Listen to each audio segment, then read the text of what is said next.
Salut, c'est JD. Dans cette vidéo, on va parler du DPE. Si vous voulez bien me suivre, c'est maintenant.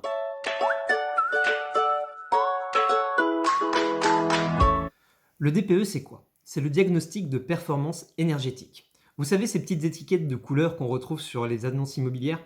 Mais si! Vous voyez le Nutri-Score sur les boîtes de pizza pour savoir si c'est bon pour votre santé ou pas? Bon ben voilà, c'est pareil mais pour l'immobilier. Il y a deux étiquettes.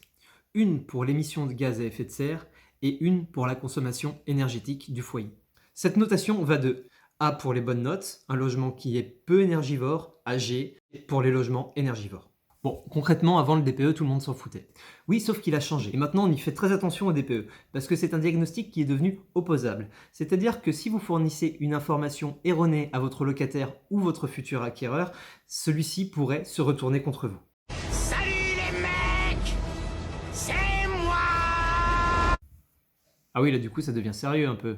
Si vous êtes propriétaire d'un investissement locatif, retenez bien ces dates. En 2025, les logements classés en catégorie G seront considérés comme étant des passoires énergétiques, donc indécents et donc pas louables. En 2028, ce sera au tour des logements classés en catégorie F. C'est embêtant ça. Ben oui, autant vous dire qu'on le regarde à deux fois maintenant, monsieur le DPE, avant d'acheter un bien. Surtout si on fait un investissement locatif. Vous me suivez? Bah oui, le mec est devenu super important du jour au lendemain et a pris la grosse tête. Sauf qu'il s'est pris au sérieux trop rapidement, le petit nouveau. Et entre le 1er juillet et début octobre 2021, on s'est rendu compte que quelque chose clochait avec le nouveau DPE. Depuis le 1er novembre 2021, tous les biens d'avant 1975 qui se sont vus attribuer une mauvaise note ont le droit à un rattrapage. Alors autant vous dire que depuis début octobre, en attendant le 1er novembre, nous, on naviguait en zone de flou. Et quand on parlait du DPE à des clients, ça donnait à peu près ça. Bah oui, le DPE en G sur ce bien. Mais ça va être recalculé au 1er novembre. Bah peut-être que ça va changer, peut-être pas, on sait pas. Voilà. Bon, maintenant ça va mieux, le 1er novembre est passé, les premières mises à jour de DPE sont arrivées. Dans certains cas, bon, en fait, concrètement, ça change rien. Voilà. Mais on le sait maintenant, c'est bien.